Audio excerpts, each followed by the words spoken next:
तो हेलो दोस्तों, स्वागत है हमारे YouTube channel tech theory and practical पर। जैसे कि दोस्तों आज हम बात करने वाले हैं रोटर रेजिस्टेंस स्टार्टर के बारे में। जी आज दोस्तों, जैसे कि आपको दिख रहा है हमारे पास में एक एसी स्लिपिंग मोटर को चलाने के लिए जैसे कि यहाँ पे पैनल बोर्ड है, यहाँ पे ये रोटर रेजिस्टेंस स्टार्टर लगा हुआ था। तो आज हम आपको बताएंगे कि रोटर रेजिस्टेंस स्टार्टर की कंट्रोल वायरिंग किस प्रकार से होती है और ये किस प्रकार से कंट्रोल होता है। जैसे कि यहाँ पे तीन स्विच आपको दिख रहे हैं, एक रेड कलर का है, एक ग्रीन कलर का है, यहाँ पे एक रेड कलर का है। तो यहाँ पे जो रेड कलर का है जो कि एक ऑफ पुश बटन है जो कि एनसी है, और यहाँ पे एक DOL स्टार्टर को चलाने के लिए यहाँ पे ये ग्रीन बटन दे रखा है, और यहाँ पे रेजिस्टेंस को स्टार्ट करने के लिए यहाँ पे एक तीसरा स्विच दे रखा है। किस प्रकार से इसके माध्यम से मोटर को चलाते हैं और कैसे ये कंट्रोल होता है पूरा, ये हम आपको यहाँ पे इस वीडियो के माध्यम से बताने वाले हैं। अब जैसे कि हमने यहाँ pay slip ring induction motor का पैनल बोर्ड था, वहाँ से इस रोटर रेजिस्टेंस को अलग कर दिया है, और अब हम इसको खोल के देखते हैं कि इसके अंदर कौन कौन से फंक्शन है और कौन कौन से यहाँ पे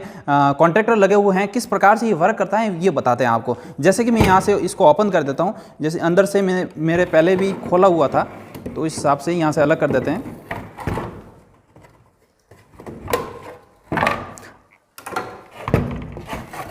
अब जैसे कि हमने इस रोटर रेजिस्टेंस स्टार्टर को अलग कर दिया है, और अब आपको जैसे कि दिख रहा है यहाँ पे 4 कॉन्टैक्टर लगे हुए हैं, और यहाँ पे एक थर्मल ओवरलोड रिले लगी हुई है, और यहाँ पे 2 टाइमर लगे हुए हैं, और उसके बाद में यहाँ पे 3 स्विच दे रखे हैं आपको। एक जो स्विच है वो ऑफ पुश बटन है, और दूसरा है DOL स्टार्टर को स्टार्ट करने के लिए ऑफ पुश बटन है। और उसके बाद में जो यहाँ पे रेड कलर का आपको स्विच दिख रहा है जो कि रोटर स्टार्टर रेजिस्टेंस को स्टार्ट करने के लिए यहाँ पे जो स्विच दे रखा है। इस प्रकार से यहाँ पे जो इक्विपमेंट लगे हुए हैं वो हमने आपको यहाँ पे बता दिया है। उसके बाद में थोड़ा सा आपको जैसे कि यहाँ पे कंट्रोल वायरिंग को समझने के लिए जैसे कि मैंने एक सर्किट डायग्राम बनाया हुआ है, तो इसको समझ के हम यहाँ पे इसकी कंट्रोल वायरिंग को समझते हैं। जैसे कि सबसे पहले मैंने आर फेज, ये जो पूरा कंट्रोल सर्किट है वो एक फेज और एक न्यूट्रल के बीच में बनता है, यानी कि यहाँ पे जो हमारे पास में जो आर फेज था उस फेज को हमने सीधा स्टॉप पुश बटन था उस स्टॉप पुश बटन के अंदर दे दिया है। जैसे कि हमारे पास में यहाँ पे जो आर फेज है, इस आर फेज को हमने सीधा यहाँ पे स्टॉप पुश बटन था उस स्टॉप पुश बटन के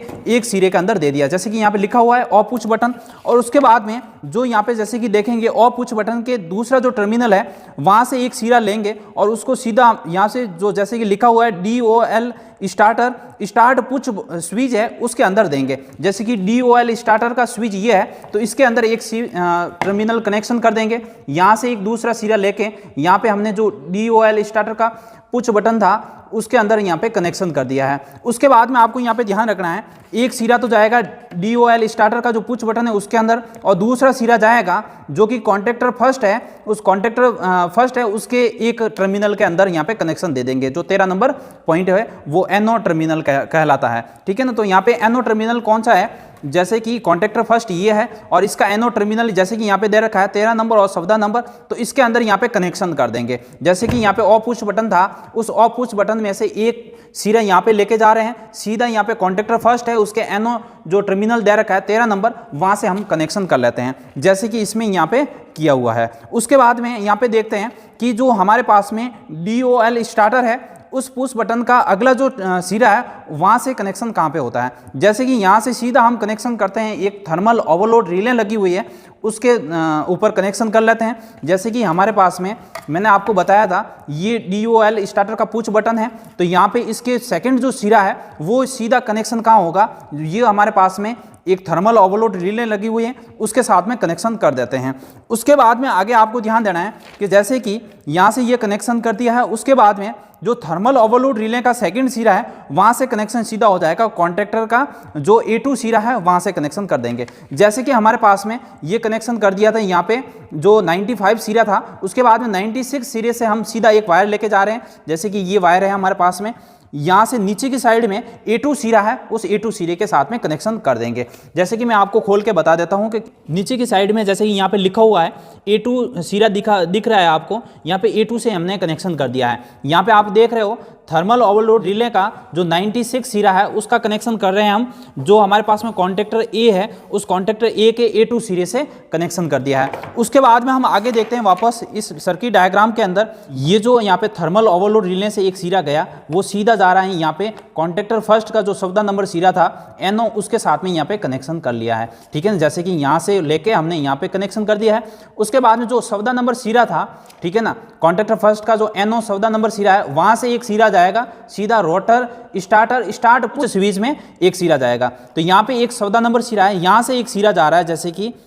एक सिरा यहाँ से ले रहे हैं ये ब्लू कलर का जो सीधा जा रहा है, जो रोटर स्टार्टर का पुश बटन है उसके एक टर्मिनल के अंदर यहाँ पे कनेक्शन दे देते हैं। उसके बाद में यहाँ 14 नंबर से एक और सिरा जा रहा है सीधा, जो टाइमर लगा हुआ है उस टाइमर फर्स्ट के जो कॉमन सिरा, मैंने जैसे कि पहले वाले वीडियो के अंदर आपको बताया था कि टाइमर किस प्रकार से वर्क करता है और कैसे उसका कनेक्शन करना है, तो वो वीडियो आप वहाँ से देख लीजिए। यहाँ पे मैं बता रहा हूँ आपको टाइमर का जो कॉमन सिरा है उसके अंदर हम क्या करेंगे, 14 नंबर से एक कॉमन सिरे के अंदर कनेक्शन कर देंगे। जैसे कि जो हमारे पास में कॉन्टेक्टर फर्स्ट है उसका 14 नंबर सिरा ये है, यहाँ से एक सिरा जाएगा सीधा टाइमर फर्स्ट के अंदर यहाँ पे कनेक्शन कर देते हैं। उसके बाद में आपको यहाँ पे ध्यान रखना है जी, जैसे कि हमने ऊपर वाले यहाँ से लेकर ऊपर कनेक्शन तो कर दिए हैं और यहाँ से थर्मल ओवरलोड रिले से हमने कॉन्टेक्टर फर्स्ट में भी सप्लाई दे दी थी। अभी हम क्या कर रहे हैं, रोटर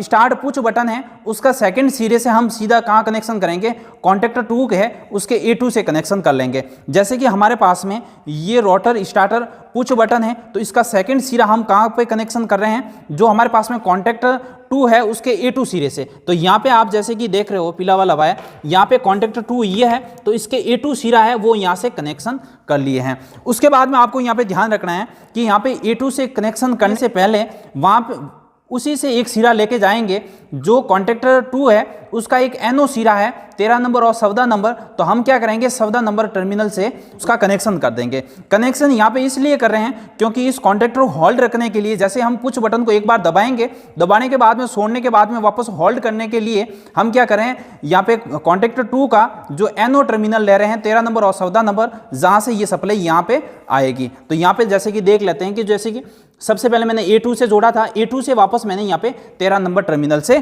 कनेक्शन कर दिया है। ठीक है ना, यहाँ पे आप 14 नंबर से भी कर सकते थे, हमारे पास में ये 13 नंबर पड़ रहा था इसीलिए वहां से कनेक्शन कर दिया है। उसके बाद में आगे देखते हैं, जैसे कि यहाँ से भी कनेक्शन कर लिया है, जो हमारे पास में जो कॉन्टेक्टर 2 है उस कॉन्टेक्टर 2 का जो 13 नंबर या 14 नंबर सिरा है उसका कनेक्शन कहाँ करना है हमें, जो टाइमर फर्स्ट है उस टाइमर फर्स्ट के NC जो टर्मिनल रहता है ना, मैंने आपको बताया था टाइमर के साथ में 2 टर्मिनल होते हैं, एक NC रहता है एक NO रहता है, जो NC टर्मिनल है उसके साथ में हम इसका कनेक्शन कर देते हैं। जैसे कि हमारे पास में कॉन्टेक्टर 2 ये है, इसका 13 नंबर से यहाँ पे कनेक्शन कर दिया है, तो ये जो 14 नंबर सिरा है उसका हमें कनेक्शन कहाँ करना है, जो हमारे पास में टाइमर फर्स्ट है उसके NC सिरे से। तो टाइमर फर्स्ट सिरे से जैसे कि आप देखोगे यहाँ से ये वायर जा रहा है, ये वायर यहाँ से जा रहा है, जो यहाँ पे जो कॉन्टेक्टर का NC टर्मिनल है उससे कनेक्ट हो रहा है। ठीक है ना, उसके बाद में आगे देखते हैं, जैसे कि कॉन्टेक्टर 2 का जो NO टर्मिनल रहता है उससे कनेक्ट कहाँ से करेंगे, जो हमारे पास में सेकंड टाइमर है उसके साथ में कनेक्शन कर लेंगे। जैसे कि हमारे पास में ये तो था NC टर्मिनल, उसके बाद में ये जो टाइमर का NO टर्मिनल है वो वायर यहाँ पे आ रहा है सीधा आगे, वो आगे आके जो हमारे पास में टाइमर सेकंड है उसके साथ में कनेक्शन कर देते हैं। ठीक है, तो इतना यहाँ पे आपको कर देना है। तो हमने यहाँ पे आपको बताया ये जो वायरिंग है वो यहाँ तक बता दी है। अब हमने क्या किया है, जो हमारे पास में टाइमर फर्स्ट है उसका कनेक्शन हमने टाइमर सेकंड के अंदर कर दिया है। अब हम क्या करेंगे,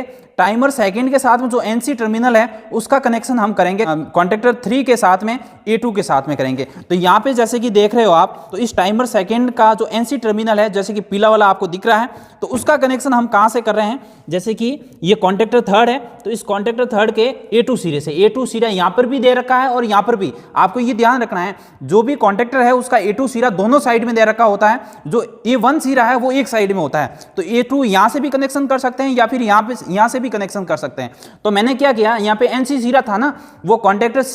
C था उसके साथ में A2 के साथ में कनेक्शन कर दिया है। अब हमारे पास में क्या बचता है, जो हमारे पास में टाइमर है उसका सेकंड सिरा जो NO सिरा है उसका कनेक्शन बच जाता है। तो NO सिरा का कनेक्शन हम कर देते हैं कॉन्टेक्टर 4 के साथ में। जैसे कि हमारे पास में ये NO सिरा रहता है, जो टाइमर का कॉमन सिरा उससे NO रहता है। ठीक है, तो इस NO का हम कनेक्शन कर देते हैं, हमारे पास में कॉन्टेक्टर 4 है उसके A2 से हम यहाँ से कनेक्शन कर देते हैं। तो इस प्रकार से आपको यहाँ से जो हमारा फेज आ रहा है उसका कनेक्शन करना है। उसके बाद में यहाँ पे आपको क्या करना है, जो हमारे पास में 4 कॉन्टैक्टर लगे हुए हैं इन सभी को कॉमन करके वहाँ पे हम न्यूट्रल दे देंगे। जैसे कि यहाँ पे आप हमारे पास में ये न्यूट्रल वाला सिरा है, इसको हमने क्या किया, जो कॉन्टैक्टर हमारे पास में फर्स्ट है उसके साथ में A1 के साथ में, कॉन्टैक्टर सेकेंड उसके भी A1 के साथ में, और कॉन्टैक्टर हमारे पास में थर्ड है उसके भी A1 के साथ में, और कॉन्टैक्टर 4 है उसके भी A1 के साथ में। तो तीनों के अंदर हमने क्या किया, सप्लाई दे दी है। उसके बाद में हमारे पास में क्या बचता है कि हमारे पास में ये जो दो टाइमर लगे हुए हैं इनको भी हमें क्या करना पड़ेगा, सप्लाई देनी पड़ेगी, तभी ये टाइमर काम करेंगे। तो हम क्या करें,